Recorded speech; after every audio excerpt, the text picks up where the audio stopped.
A gente está fazendo uma série de reflexões sobre o desfecho do Salmo 90, só para retomar o fio da meada.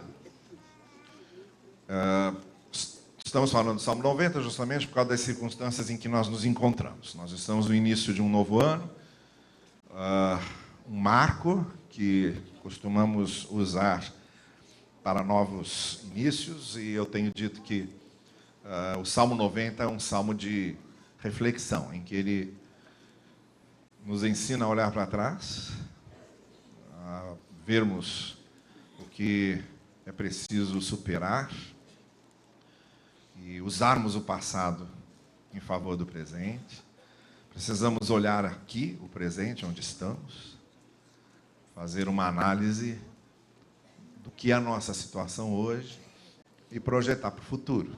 E olhar para frente, olhar para os horizontes, né? Todas as vezes que temos um marco na nossa vida, a gente tem que olhar para trás, para o presente e para frente.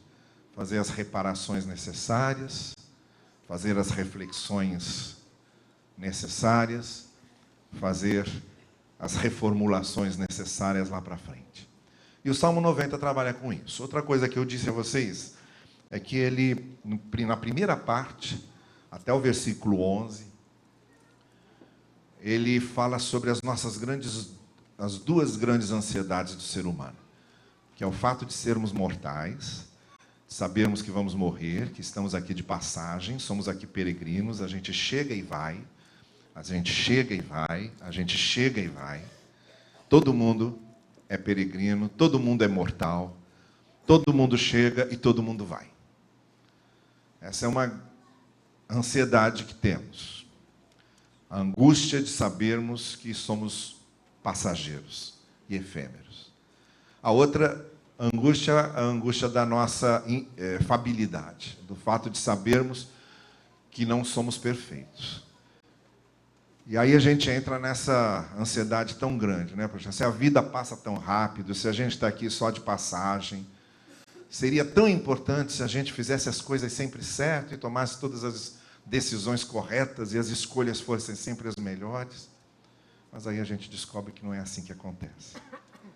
A gente olha para a gente e vê que nós somos incapazes de fazer as coisas perfeitamente.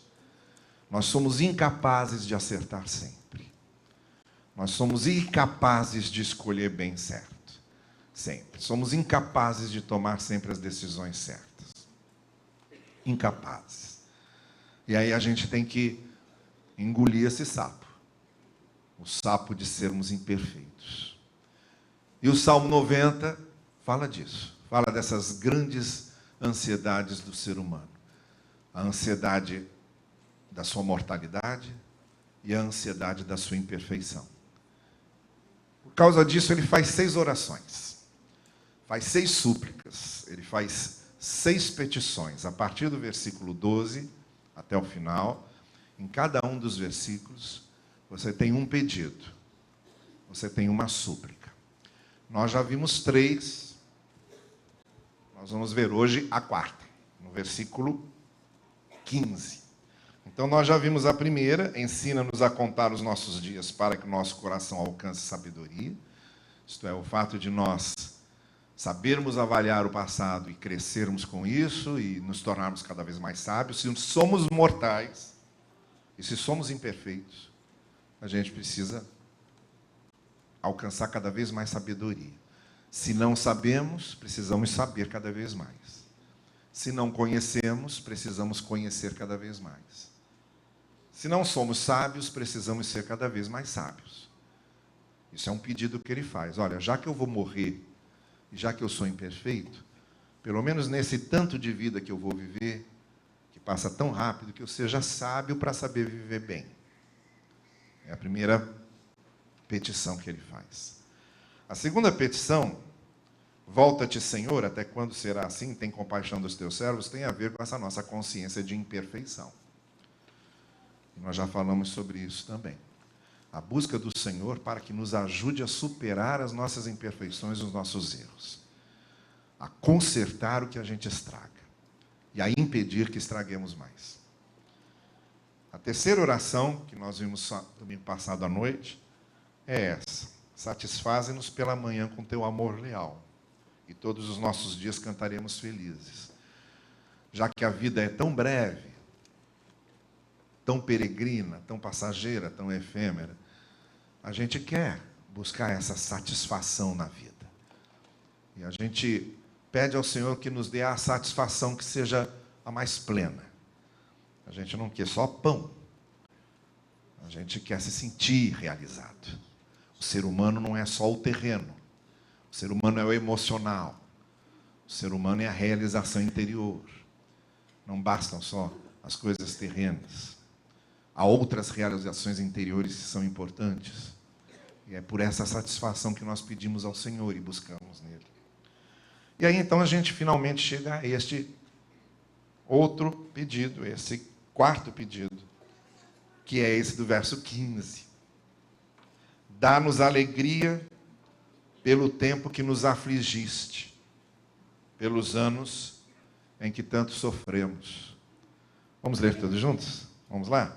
Dá-nos alegria pelo tempo em que nos afligiste, pelos anos. Tem uma contradição aí complicada, né?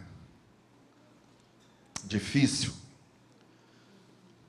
Que é essa contradição entre alegria e aflição. São duas coisas que não combinam, estão no mesmo versículo, estão na mesma frase, estão aí no mesmo pedido, estão na mesma oração, uma combinação difícil de fazer. Dá-nos alegria pelo tempo de aflição, pelo tempo que nos afligiste, pelo sofrimento. E a gente vê essa coisa incoerente, que é tentar casar alegria com aflição.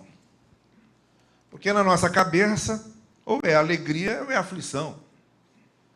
Quem está passando momentos de aflição, de sofrimento, não está alegre. Quem está triste, não está rindo. Quem está aflito e sofrendo, não está contando piada. Não está achando graça. Ninguém acha graça de aflição. Ninguém acha graça de sofrimento. O sofrimento faz a gente ficar chocado. O sofrimento faz a gente ficar triste, faz a gente ficar para baixo. Faz a gente ficar incomodado, faz a gente ficar inquieto. Esse pedido, dá-nos alegria pelo tempo que nos afligiste, é um pedido estranho. Basicamente esquisito. Como é que a alegria pode conviver com aflição e com sofrimento? Esse texto está se referindo à mesma coisa que a petição anterior se referiu, tá bem? Na oração que ele fez antes, satisfaze-nos toda manhã, eu disse aqui domingo à noite, eu vou repetir para quem não estava aqui domingo à noite, tem a ver com a peregrinação lá do deserto. Quando o povo saiu do Egito, foi para a Terra Prometida, 40 anos de travessia, e todas as manhãs, quando o orvalho secava, o que é que o pessoal encontrava? O maná, todo dia. O maná era A gente até hoje não sabe o que é isso direito, tá? Até hoje a gente não sabe o que é isso direito. Eu tenho um pastor conhecido lá em São Paulo, que ele disse que houve um tempo na infância dele, que o pai estava desempregado, a mãe doente e a família passando por uns tormentos terríveis. E chegaram num ponto de não ter dinheiro para ter o que comer. E tinha uma senhora, uma vizinha, que trazia para eles lá um bolinho que ela fazia. Todo dia trazia para eles comer. Diz que até hoje ele não sabe do que aquele bolinho era feito. Não sabe, a família nunca soube o que aquele bolinho era feito. E eu falei para ele, bom, de repente é melhor mesmo não saber. Mas era isso, ele dizia, mas foi o que sustentou minha família. Um bolinho que a gente não sabia do que era feito. Durante muito tempo. Então é isso, o maná é mais ou menos isso. Quando a Bíblia fala o maná, a gente não sabe o que é isso. Alguns acreditam que fosse uma espécie de cereal, que depois então eles faziam uma espécie de pão para poder comer todo dia, mas é um mistério isso aí. É o maná. O que a gente sabe do maná é que a promessa era que todo dia pela manhã haveria maná, quando o orvalho secasse, eles recolheriam o maná e fariam lá a comida deles. Durante os 40 anos, dia após dia, até entrarem na terra prometida. E você sabe, outra coisa, o maná só durava para aquele dia. Não adiantava guardar para o dia. Seria igual mais ou menos água mineral hoje, aqui. Não ia adiantar comprar um monte de água mineral, a água mineral ia evaporar. Tinha que confiar que a cada dia o Senhor ia dar água mineral, né, até acedar e tomar vergonha na cara e etc. Então, a questão é essa. O maná representava o cuidado permanente do Senhor com o seu povo. Por isso que o salmista está dizendo, satisfaze-nos todas as manhãs. Ele estava lembrando dessa experiência.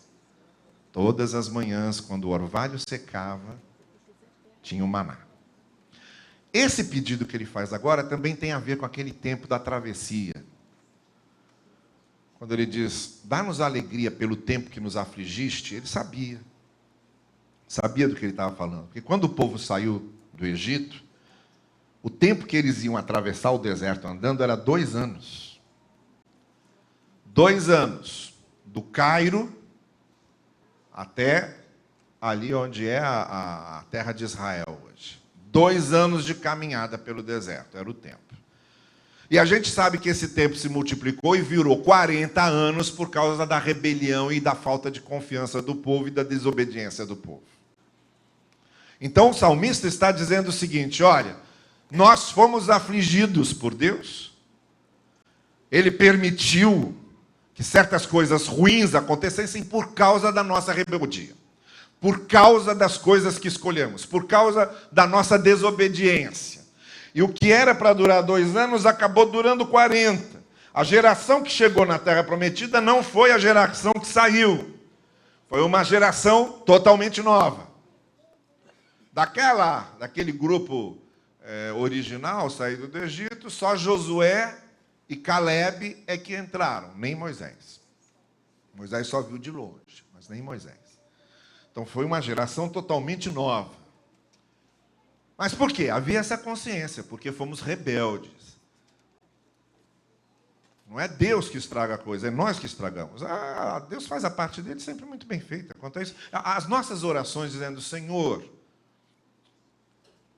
faze isso ou faze aquilo, quando a gente está querendo dar a entender a Deus, que a gente está esperando que Ele faça a parte dele, é uma oração jogada fora. É uma conversa jogada fora. Porque Deus sempre faz a parte dele. E sempre vai fazer bem. As nossas orações têm que a ver conosco. A gente tem que pedir sempre para a gente não fazer besteira. A gente repete muito a oração, Senhor, me abençoa. Eu acho que a nossa maior e mais repetida oração tem que ser, Senhor, não me deixa fazer besteira. Me ajuda a não fazer besteira. Em vez de dizer, Senhor, abençoa a minha vida, a gente devia pedir constantemente, Senhor, não me deixe estragar a minha vida. Não me deixe estragar a minha vida. Por favor, me ajude a não estragar a minha vida. Essa sim é que deve ser a oração mais constante. Por quê? Porque a gente percebe lá que a viagem que devia durar 2 anos durou 40, não foi porque Deus quis brincar, foi porque o povo não se levou devidamente a sério. Eles não se respeitaram. Eles esqueceram quem eles eram. Eles esqueceram qual era a proposta. Eles se rebelaram. Então ele diz, tu nos afligiste. Então essa oração tem a ver com aquilo. É a mesma experiência que tivemos lá. A gente sabe que a gente reproduz aquilo na nossa vida. Na nossa vida também, um trajeto que a gente podia fazer em 2 anos, a gente leva 40. Uma coisa que às vezes poderia ser tão simples de resolver, a gente complica tanto. Coisas que poderiam dar tão certo, dão tão erradas. Não por causa do diabo, mas por causa da gente. O maior diabo da gente somos nós mesmos. O maior diabo da gente somos nós mesmos. São as coisas que a gente faz. Então, o que aconteceu lá no deserto é repetido constantemente nas nossas experiências individuais. E há também essa visão do passado, Senhor, a gente entrou numa aflição doida. A gente entrou numa crise bárbara, a gente entrou num sofrimento terrível. O que eu estou te pedindo é o seguinte: me mostre a alegria disso. Que não pode ficar nesse saldo negativo. Não pode ficar nesse saldo negativo. Se eu sou mortal, se a minha vida aqui passa, eu não posso sair daqui nesse saldo negativo de ter feito mais bobagens do que ter feito coisas certas, de ter perdido mais do que ganhado, de ter ficado mais caído do que em pé, de ter ficado mais paralisado do que andando, de ter sofrido mais do que me alegrado. Não pode ser isso. Alguma coisa tem que acontecer nesse processo, já que a minha vida é breve, vai passar, que inverta essas polaridades. Que eu erre menos e acerte mais, que eu me entristeça menos e me alegre mais, que deem mais coisas certas, menos coisas erradas. Essa é a polaridade que eu busco. É isso que eu estou procurando na minha vida, já que ela vai passar tão rápido. E como eu não sei quando ela termina, porque nesse negócio muita gente fura a fila, como eu não sei quando ela termina, o pedido é urgente. É urgente que eu consiga tirar a alegria de aflição e que eu consiga reverter essa balança. Por isso essa oração. Dá-nos alegria pelo tempo em que fomos aflitos, pelo tempo em que sofremos. Então, o que nós queremos hoje é perguntar o seguinte: de que maneira podemos transformar uma aflição em alegria? De que maneira essa oração é respondida? De que maneira o tempo de sofrimento pode se tornar num tempo de alegria? E quando a gente olha para uma aflição, que alegria a gente pode tirar de lá? Essa é a grande pergunta. Porque é esse o pedido que o salmista está fazendo. Olha, que a gente olhe para a aflição e consiga tirar a alegria dessa aflição. Aconteça alguma coisa ali que nos alegre, que nos dê essa satisfação que a oração anterior também falava, que às vezes não tem a ver com matéria, nem com coisas terrenas, mas tem a ver com realizações interiores. E aí, nós chegamos aqui a 3 tipos de aflições, com 3 tipos de alegrias que podemos tirar delas. Existem 3 tipos de aflições na vida. E daí podemos tirar 3 tipos de alegria. Existe a aflição que acontece por minha causa. Sou eu que causo. Eu me meto numa embrulhada enorme. Eu me meto num problema enorme por causa de coisas que eu causei. De decisões erradas que eu tomei. De escolhas erradas que eu fiz. E aí a única coisa que vai acontecer é que, como consequência daquelas escolhas erradas, daquela minha incapacidade de ver as coisas certas, de fazer as coisas certas, ou então por causa das minhas maldades, eu também nunca posso descartar o fato de que, às vezes, no fundo, somos suficientemente maldosos, não só para estragar a vida dos outros, mas para estragar a nossa própria vida. Então tem esse tipo de aflição, que é a aflição que vem da nossa rebelião. Do fato de sermos pecadores. Do fato de pecarmos. A aflição que vem causada por desejarmos mal. Nós desejamos coisas que não podíamos desejar.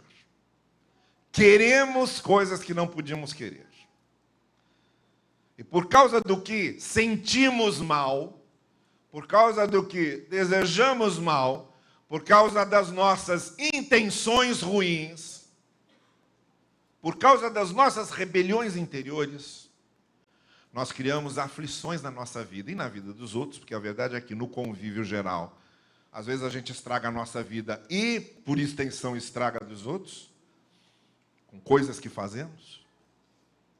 E aí a gente entra nessa aflição doida. Então, qual seria a alegria a tirar daí? Bom, a alegria a tirar de algo que causamos por causa da nossa rebelião, do que somos, das nossas imperfeições morais, só tem um caminho. Só vem alegria quando há contrição e quebrantamento. Quando a gente chega à conclusão que errou, que estragou, que foi rebelde, que foi egoísta, que desejou mal, que não foi moral, que não foi justo, que não foi certo.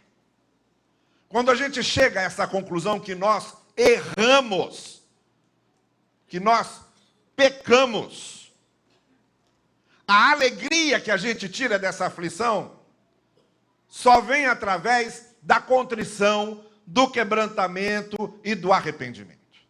Quando a gente consegue se quebrantar por dentro, reconhecer que erramos, nos arrependermos, e aí vem essa terapia interior de nós reconhecermos a culpa e pedirmos perdão pela culpa. Reconhecermos o erro e buscarmos o perdão para o erro. Em termos do nosso relacionamento com Deus e também em termos do nosso relacionamento com o outro. Se nós fizemos um mal a alguém, se ofendemos alguém, se prejudicamos alguém, não basta apenas o reconhecimento de que erramos. Tem que haver uma reparação, tem que haver um pedido de perdão, tem que haver um arrependimento explícito voltado para aquela pessoa que nós prejudicamos. Isso faz parte da terapia. Essa terapia interior de lidarmos com a culpa, ela precisa passar necessariamente pelo reconhecimento do erro e pelo pedido do perdão a Deus e a qualquer pessoa a quem fizemos mal. Faz parte desse processo. É uma aflição. Os resultados das nossas escolhas e decisões ruins, a partir dos nossos sentimentos ruins, são inevitáveis. E a gente se mete numa aflição e num sofrimento enorme por causa disso. E a única alegria que pode brotar disso aí é a que vem através do caminho do quebrantamento, da contrição, do arrependimento, do pedido de perdão a Deus ou a quem quer que tenhamos prejudicado. Então, quando o salmista diz, dá-nos alegria pela maneira como tu nos afligiste, por esse sofrimento, quando se trata de aflição causada por erros nossos, o caminho não tem outro. Para a gente tirar a alegria disso, o alívio disso, para a gente se livrar desse peso da culpa, da tristeza da culpa, só tem um caminho: contrição, quebrantamento, arrependimento, reparação. Não tem outro. Aí a coisa muda. Aí a aflição começa a se tornar alegria.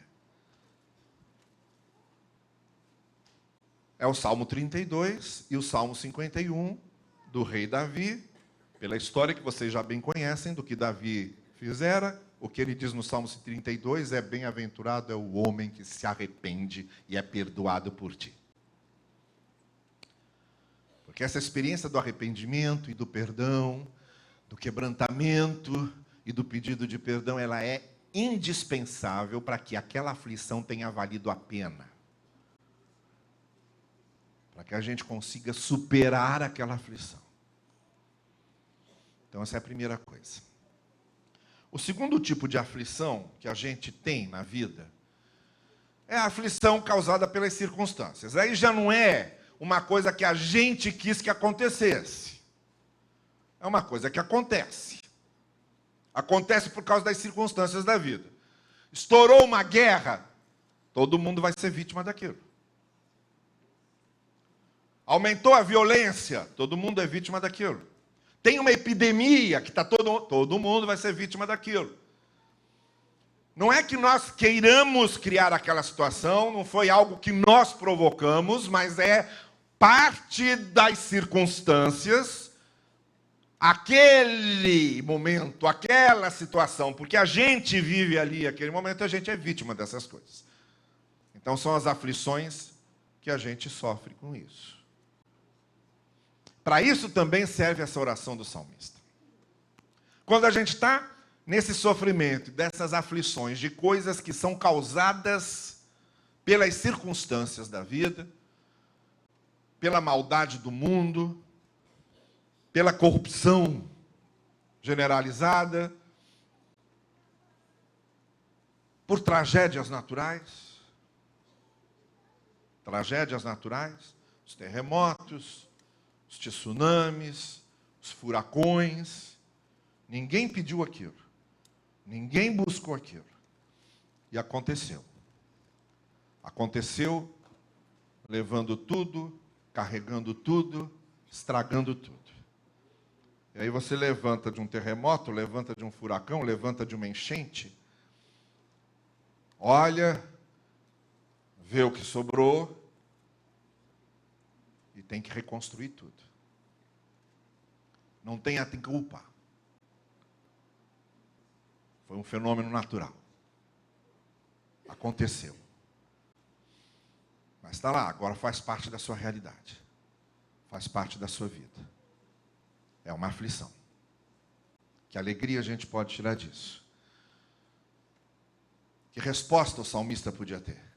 Bom, quando se trata desse tipo de aflição, o que o Evangelho nos ensina é que as aflições, os sofrimentos, nos servem como fator de amadurecimento, de aprendizagem e de crescimento. A gente analisa a situação, vê o que perdemos, vemos os estragos que foram feitos. Não foi culpa especificamente de ninguém, faz parte de uma conjuntura, faz parte de um contexto. A vida tem sofrimentos. E aí a gente vê de que maneira aquilo atingiu a gente. Vamos retomar, porque a vida não para. A vida para quem morreu. Mas quando a gente passa por essas situações e continua vivo, a vida continua para a gente. E a alegria que podemos tirar dessas circunstâncias, desses momentos, dessas situações, é nos perguntarmos o que é que eu aprendo com isso, o que é que eu posso tirar daqui de bom para eu crescer, para eu amadurecer. Deixo de ser ingênuo, por exemplo, achando que na vida tudo dá certo. Não. Eu começo a aprender que na vida nem tudo dá certo. Deixo de ser poliana moça, achando que está tudo rosa, tudo bem. Não. A vida tem seus momentos difíceis. E a vida exige coragem. Para a gente viver tem que ser corajoso. Eu aprendo a ter coragem, aprendo a ser maduro, cresço interiormente, porque não são as alegrias que nos fazem crescer, o que evidentemente nos faz crescer, nos torna maduros, é o sofrimento. As pessoas que amadurecem mais rapidamente são justamente as pessoas que passam por mais momentos difíceis. As pessoas mais mimadas, mais protegidas, mais blindadas, são as mais infantis. Isso fica muito evidente. Tem gente que diz tantas tolices que a vontade de dizer o seguinte: ó, meu filho, o que te faltou foi passar por bons momentos de sofrimento na vida. O que te faltou foi isso. Foi experimentar o que é sofrer. Até para a gente simpatizar com a dor do outro. E saber o que o outro está sentindo, a gente consegue muito melhor quando passa por problemas que aqueles outros já passaram ou estão passando. Só sabe o que é ficar internado no hospital quem já ficou internado no hospital, só sabe o que é estar à beira da morte quem já esteve à beira da morte, só sabe o que é querer sair de um vício quem já foi viciado, só sabe o que é lidar com um câncer quem já teve câncer. Só sabe o que é viver abandonado quem já foi abandonado. Esses sentimentos de identificação não tem outro jeito de ter. Só os temos quando passamos por semelhanças, por situações semelhantes. É claro, óbvio, não tem nem dúvida, que é diferente uma pessoa virar para mim e falar: eu sei exatamente o que você está passando porque eu já passei por isso. Conforta muito mais do que qualquer outra palavrinha teórica que alguém possa ter. Então, a alegria que tiramos dos momentos de aflição, dessas aflições que acontecem, que não provocamos, das circunstâncias das quais nós somos vítimas, a alegria que tiramos disso é esse amadurecimento, esse crescimento que a gente começa a reconhecer. Porque a vida bate, a vida ensina, a vida amadurece, a vida faz crescer, a vida dá jeito. Essa consciência é importantíssima para a gente ver a alegria desses momentos. A alegria que a gente pode tirar. E que alegria eu posso tirar disso? A alegria de ter crescido. A alegria de agora enxergar melhor. A alegria de compreender as coisas melhor. A alegria de que agora ninguém me engana. A alegria de que eu não sou mais um ingênuo. A alegria de que eu sei lidar com certas situações. A alegria de que eu posso ajudar outros que possam ter que viver com isso. Tudo isso é crescimento, é amadurecimento. Mas há um terceiro tipo de aflição. Há um terceiro tipo de aflição que é a que não se encaixa em nenhuma dessas duas. Qual é? Não sei. É todas as outras. Todas as outras. Estão nesse liquidificador aí das aflições que não fazem sentido nenhum. As aflições absurdas.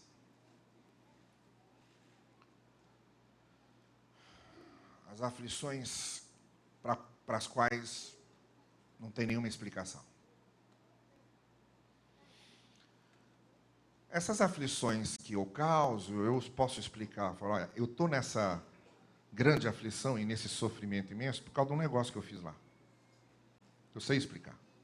Ou, eu estou nessa aflição aqui circunstancial por causa desse contexto que o país está vivendo. Eu estou desempregado por causa dessa crise econômica. Eu sei explicar. Eu estou com zika porque tem uma epidemia de zika. Eu sei explicar. Agora, tem esse terceiro tipo de aflição, que eu não sei explicar.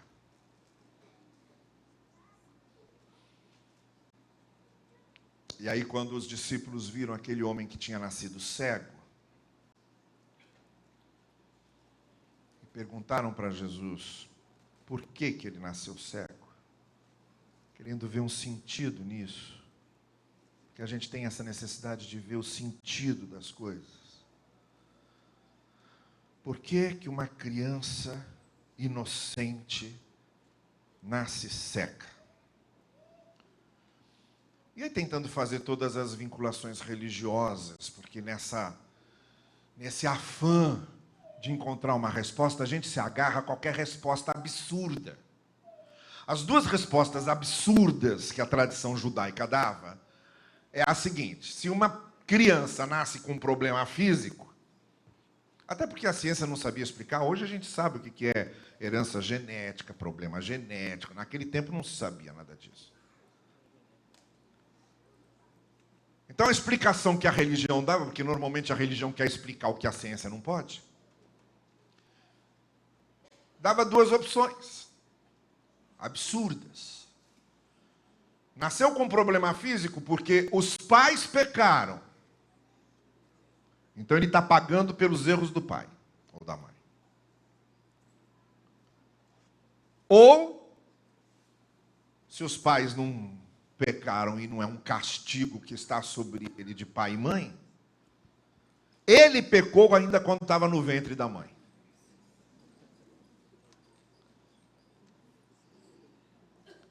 Eu fico imaginando o que é uma criança pecar no ventre da mãe. Vou ficar chutando essa barriga até essa mulher não aguentar de dor, né? Ou então botar a mão no cordão umbilical, não quero comer, e ficar ali apertando. Duas explicações absurdas. Primeiro, porque o profeta Ezequiel já havia dito, cada um é responsável e paga por seus próprios erros. A alma que pecar, essa morrerá. Os filhos não falem, os dentes dos pais embotaram e os meus nasceram podres. Primeiro, porque havia isso. Segundo, porque a ideia injusta de uma criança pagar pelos erros que o pai fez é um absurdo. Nasceu essa loucura de maldição hereditária que vem daí, dessa ideia. Bom, a outra opção da criança pecar ainda no ventre é uma opção pior ainda. Jesus Cristo disse: nem os pais pecaram, nem ele pecou. Aí era a hora dos discípulos perguntarem, então por quê? Mas não. Jesus não deu tempo para perguntarem isso, e ele emendou dizendo, olha, não tem explicação para dar por que essa criança nasceu cega. Mas tem coisa que Deus pode fazer aqui, apesar da cegueira dela. E aqui, nessa categoria das aflições absurdas, das aflições que não têm explicação, das aflições que ninguém sabe explicar, das aflições que acontecem porque acontecem, das aflições sem sentido. Aí só tem uma coisa. É a fé de que a graça de Deus, embora não dê explicação sobre aquilo, vai trabalhar com aquilo para produzir alguma coisa boa. A única alegria que podemos tirar das aflições sem sentido não é a busca de uma explicação, até porque a explicação não resolveria o problema. É a confiança de que, mesmo aquela situação tão absurda, Deus pode fazer alguma coisa para que algo bom saia dali. E naquele episódio específico, a cegueira daquele cego foi usada pela graça de Deus para mostrar que Jesus era o Filho de Deus. E o que Jesus veio fazer na vida dele como símbolo do que pode fazer na vida de qualquer um. Trazendo luz, abrindo os olhos, trazendo a luz da vida. Mas é claro que a gente agora chega num ponto que só interessa as pessoas de fé. Uma pessoa que não parte de pressupostos de fé nunca vai ver graça. Nunca verá amor de Deus, nunca verá misericórdia de Deus. Agora eu estou falando de um tipo de aflição para o qual só pessoas de fé têm as suas respostas pessoais. É quando a gente não sabe explicar por que aconteceu. Quando a gente não vê o sentido daquilo ter acontecido.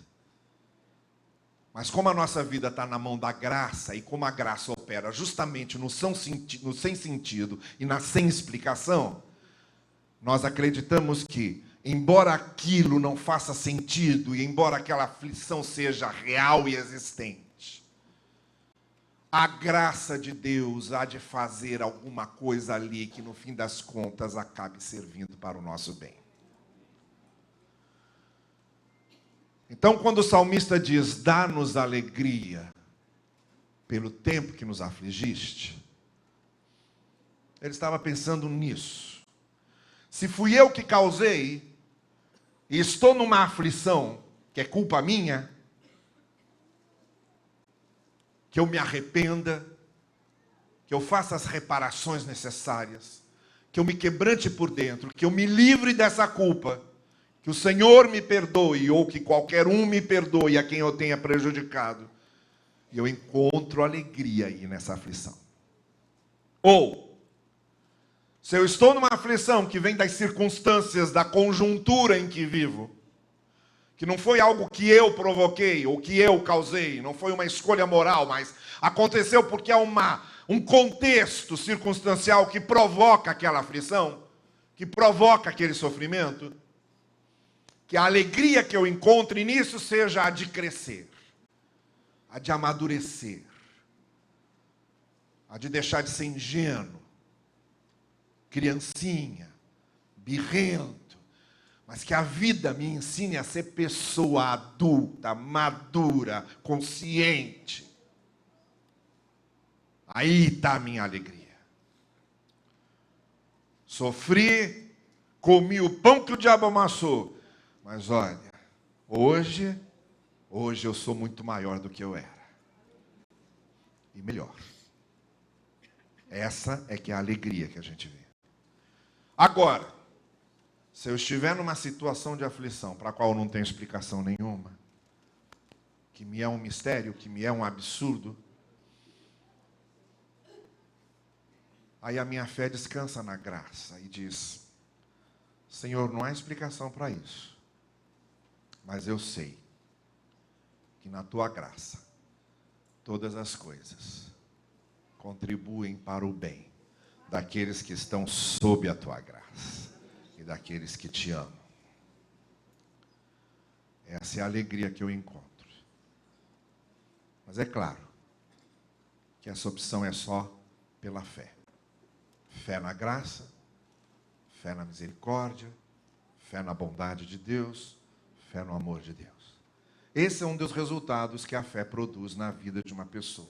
É ver alegria onde ninguém mais vê. Ver sentido onde ninguém mais vê. O sentido que nem nós sabemos explicar, mas que na graça de Deus a gente sabe que aquilo será, de alguma forma, trabalhado para o Senhor, para que acabemos retirando e extraindo de lá algo que no fim das contas sirva para o nosso bem. Que o Senhor assim nos conduza e nos oriente. Amém.